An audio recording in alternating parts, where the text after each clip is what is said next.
प्रिय छात्रों, सुप्रभातम। आज कक्षा 12वीं के हिंदी विषय में आप सभी लोगों का स्वागत है।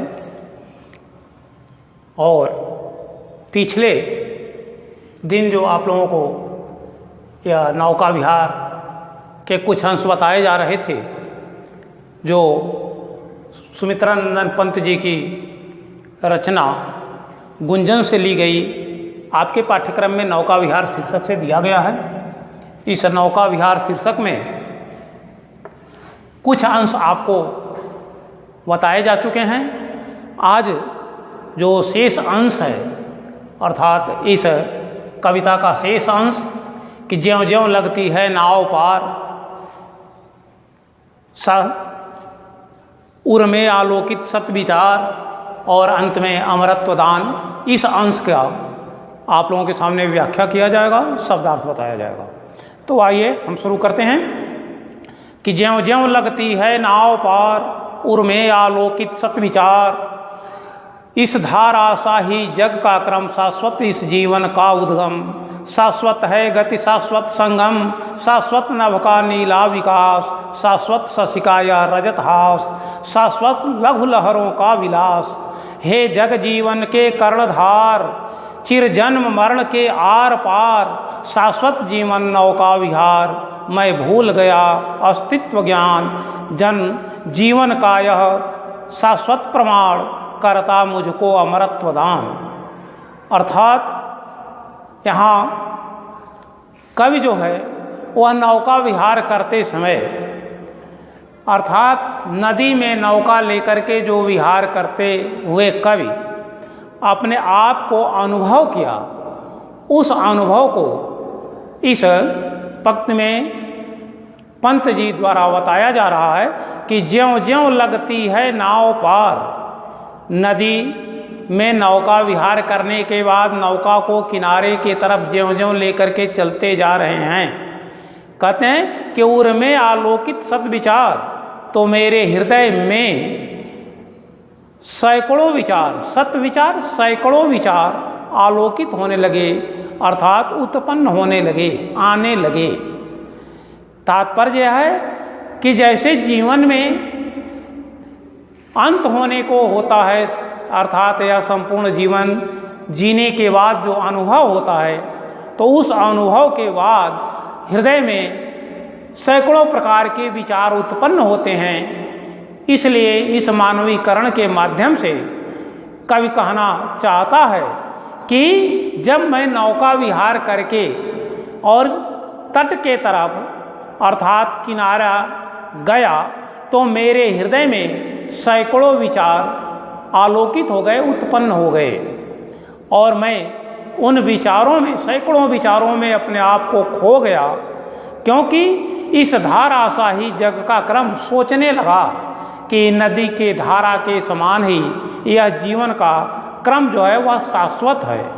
इस धारा सा ही जग का क्रम, शाश्वत इस जीवन का उद्गम, अर्थात जीवन, जन्म और उसका उत्पन्न होना, नया जन्म लेना, फिर मृत्यु को प्राप्त करना, यह जो क्रम है वह ठीक नदी की धारा के समान ही शाश्वत है, अर्थात सनातन है। इसका कभी अंत होने वाला नहीं है। क्यों? क्योंकि जिस तरह से नदी के जल की धारा एक आगे की तरफ बढ़ती जा रही है, तो उसके स्थान को लेने के लिए पीछे से दूसरी नदी की धारा आ जाती है, और यह क्रम सदैव चलता रहता है, जो सनातन क्रम के समान है।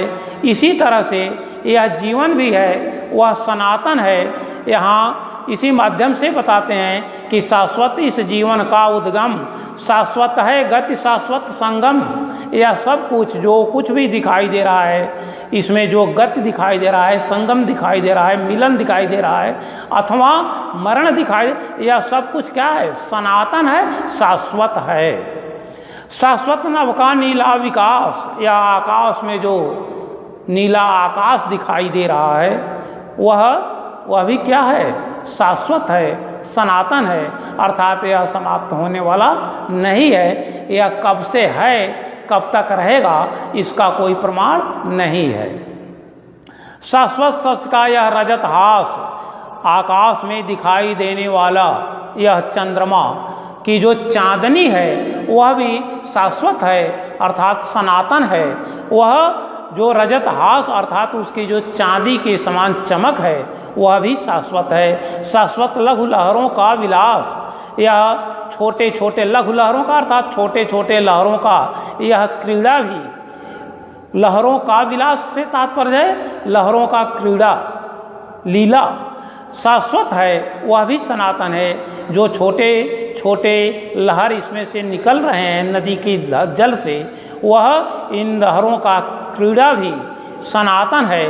हे जग जीवन के कर्णधार, अंत में कवि अपने आप को उस ईश्वर के प्रति अपने अनुभव को समर्पित भाव से कहना चाहता है कि हे जग जीवन के कर्णधार, चिर जन्म मरण के आर पार, हे ईश्वर जन्म और मरण के बीच जो यह आर पार अर्थात जन्म और मरण के बीच क्या जो यह समय है यह सब कुछ क्या है शाश्वत है।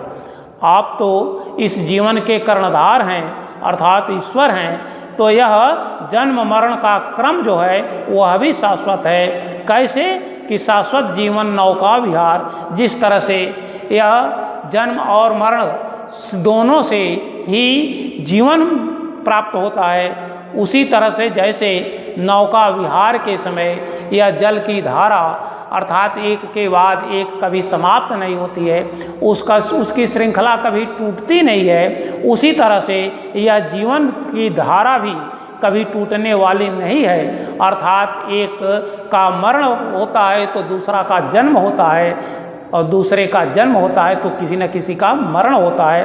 अर्थात यह जन्म मरण का जो क्रीड़ा है वह कभी समाप्त होने वाला नहीं है, वह शाश्वत है, वह सनातन है। मैं भूल गया अस्तित्व ज्ञान, इस प्रकार से इस सनातन क्रम के सामने मैं तो अपना अस्तित्व ही भूल गया। जीवन का यह शाश्वत प्रमाण, यही जीवन का जो शाश्वत प्रमाण है अर्थात साक्ष्य है, वह मुझे करता मुझको अमरत्व दान। निश्चित रूप से यह जीवन रूपी नौका या विहार जो है वह सब कुछ शाश्वत है। इसका यह प्रमाण है कि जिसके कारण मैं अपने आप को अपने अस्तित्व को ही भूल गया। मैं क्या हूँ यह मुझे स्वयं नहीं समझ में आया, और करता मुझको अमरत्व दान। इसलिए यह क्रम जो सनातन है, जो जीवन रूपी नौका विहार जो सनातन है अर्थात शाश्वत है, वह मुझे अमरता की तरफ ले जाता है अर्थात अमरता प्रदान करता है। अब मुझे इस जन्म और मरण के बंधन से मैं मुक्त हो चुका हूँ, क्योंकि मुझे यह प्रमाण के रूप में प्राप्त हो चुका है कि यह सब कुछ तो क्या है सनातन है, शाश्वत है, यह निश्चित रूप से होना ही है। इसलिए कवि जो है यहाँ अपने जीवन के विषय में उस नौका विहार के माध्यम से बता रहे हैं कि नौका विहार से मुझे यह प्रमाण के रूप में प्राप्त हुआ कि जिस तरह से यह नदी की धारा सदैव सतत बहने वाली है, यह सनातन है, यह आकाश सनातन है, यह जो कुछ भी दिखाई दे रहा है अर्थात चंद्रमा का जो यह चांदनी यह सब कुछ सनातन है। तो हाँ, यह जीवन मरण भी उसी तरह से सनातन है अर्थात वह समाप्त होने वाला नहीं है। इससे मैं अपने आप के अस्तित्व को भूल करके अब मैं इसको प्रमाण स्वरूप मानकर अमरता को प्राप्त कर लिया। यही कवि के अंतिम जो प्रेरणा है अर्थात जो सीख है उसे यहाँ बता रहे हैं। और इस प्रकार आप देखेंगे कि इस पद्य में आपको पहले ही बताया गया था कि यहाँ शांत रस है और छंद में मुक्त छंद है, प्रसाद गुण है, और अभिधा शब्द शक्ति के माध्यम से आपको यह कवि बताने में का प्रयास किया है। इसके बाद भाषा जो है वह पूरी तरह से संस्कृतनिष्ठ खड़ी बोली है, जिसमें आप देख रहे हैं कि शाश्वत नभ का नीला विकास, शाश्वत शश का यह रजत हास, शाश्वत लघु लहरों का विलास, हे जगजीवन की इन सब पंक्तियों में पूरी तरह से संस्कृत निष्ठ खड़ी बोली का प्रयोग किया गया है।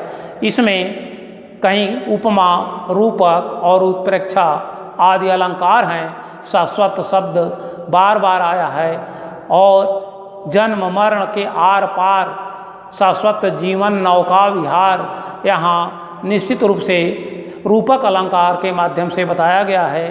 तो इस प्रकार आज यह नौका विहार का जो शीर्षक है उसके प्रत्येक छंद आपके सामने रखे गए और इसे बताया गया, पढ़ाया गया और यह नौका विहार नामक शीर्षक का समापन किया गया। इसके अतिरिक्त पंत जी की जो दूसरी शीर्षक अर्थात जो बापू के प्रति है, इसको अगले दिन अगले वीडियो में आप लोगों को दिया जाएगा। आज बस इतना ही। आप लोगों को बहुत बहुत धन्यवाद।